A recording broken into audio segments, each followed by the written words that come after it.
Hey guys, just wanted to do a quick video to show you how to use our Jones Smith machine, aka known as the Max Rack. Now it's a little bit different to a traditional Smith machine, which we have got one in the back room, but this one's a little bit different because this moves in 2 dimensions rather than just a static one. So what it looks like is this. So you can see it goes up on the runner like it does a traditional Smith machine, but this one goes in a 2nd dimension, so it actually goes forwards and backwards. And what that will do is that will allow your body to actually move the muscles in the line of motion that it feels most comfortable.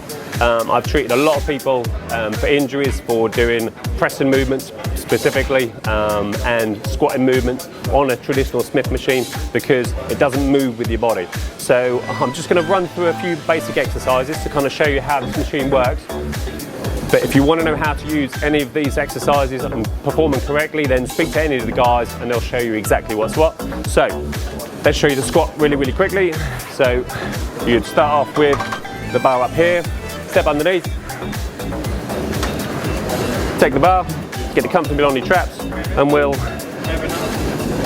from a side view, you can see that when I actually go down into the squat position, it's mostly moving on a straight plane, but if I want to go forwards or backwards, this is actually moving with my body, which is actually much safer and much more comfortable. So as I squat down and come back up, it's much more comfortable. If you go through a deadlift, same position or same sort of situation, you want to kind of keep the bar in a straight line, but the fact that it can move with your body just makes it a lot more comfortable. So let's say I was doing a traditional kind of style deadlift, kind of roll the shoulders back, squat down, kind of squeeze up, but again it'll kind of move with your body. And if you're going into like a straight leg, again it'll move with your body. But where this really comes into its own is if we're doing, say, things like bicep curls. It's quite nice to do a different variations. You're not doing the same things all the time. So if I go into a bicep curl, you'll really see that now this can move with the body, and you can see that it's actually coming forwards and backwards. Again, you couldn't do that on a traditional Smith machine. If we were doing exercises for triceps, so let's say I was to roll a bench in here, I'll just come down on my knees to show you, and I was doing a tricep exercise, you can see that there's a slight variation in the way that the body likes to move. Okay, another real common one again that I've treated a lot of people for injuries for is shoulder pressing on the classic Smith machine. So here you can see that you'll start off with the bar just in front of the chest, but at the top position it should actually come back so that you're recruiting all your upper back muscles nicely and keeping everything in position. And you can see that now that's a nice straight line. You can see it's down, comes forward, comes up and back, and that is a lot more comfortable. We'll probably do a video another time on how to do a shoulder press correctly, but as you can see, this is now moving with the body quite nicely. So another great exercise to do with this is a single leg deadlift, because you don't have to worry about that lateral instability, so kind of wobbling over. As a result, you can then train those big muscles, for example your glutes, much harder, much more safely and confidently. So it'll kind of look a little bit like this. With a single leg deadlift, you'd normally go for a reverse grip, so you can kind of roll your shoulders back, get your traps and your kind of upper back, aka your thoracic spine, up nice and straight. As you're on one leg, I'm now balancing. That's going to start targeting that kind of side glute and your stabilizer muscles in your feet a little bit more comfortably. Everything's now turned on and activated. I'm then going to go down, stick the bum out. Now it's going to really load the hamstrings. It's going to load the glutes. I'm going to squeeze up.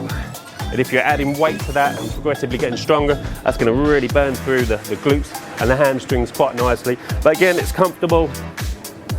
It's easier to do than a traditional single leg deadlift, plus you can load a heavier weight, therefore get better results quicker. Okay, so I've just brought a bench into the Max Rack to demonstrate a few of the pressing exercises. So what I'm going to do, just come down. If you ever need to get on an extra bench and the benches are being used, or you just kind of feel like you want to do a slightly different variation to normal, then again you can kind of press and bench, tricep extension, tricep press on Max Rack as well. Gives you a real nice different feel.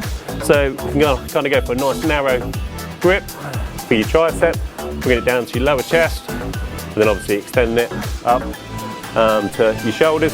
So again, you need that kind of 2D movement. If we're going for bench, again, same principle, locking underneath, and you can see that we've got that 2D motion necessary. That's why, again, a lot of people get shoulder problems pressing on a traditional Smith machine, because you're kind of stuck in that one plane and it forces your muscles to do what they don't want to do. You can go for a really nice kind of tricep skull crusher overhead. So we can kind of just bring the hands back, so you've got tension through the tricep. We've got hand over grip, again, to keep the muscle active all the way through. I'm not going to fully extend at the top. Keep that tension on. You can see I can get a nice deep stretch there through the triceps. And you can see again the way the machine moves with your body. So if you kind of need a spotter, or you're failing, or you kind of feel like you're getting tired, you can see I can kind of just collapse and let my hands go back. So it's really, really great if you kind of need a spotter but no one's there, and you kind of want to go that little bit heavier. But then we've always got someone around to spot you if you need the only way.